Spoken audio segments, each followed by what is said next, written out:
তোমার নাম কি? তোমার নাম কি?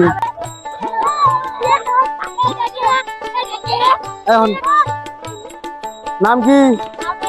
তামিম। তোমার নাম কি? তোমার নাম কি? তোমার নাম কি? দুজনের নাম সাব্বির, তাই তোমার দুজন নিচে। তোমার সাঁতার জানো? ও, আমি তো সাঁতার জানি না, আমাকে সাঁতার শিখেবে? আচ্ছা ওদের দেখে আমার মনে চাইছে যে আমি এখানে এখন গোসল করি, কিন্তু মানে ইচ্ছে থাকলে উপায় নাই, কারণ আমি গোসল করার জন্য মানে প্রস্তুত হয়ে আসিনি। যদি আমার কাছে ও আদার্স কোনো সিস্টেম থাকতো তাহলে আমি গোসল করে যাইতাম, ওদের সাথে একটু আনন্দ খেলা করতাম। কারণ এরকম আনন্দ আমরাও করছি, কারণ আমরা জানি যে কিরকম মজা লাগে এই জীবনে।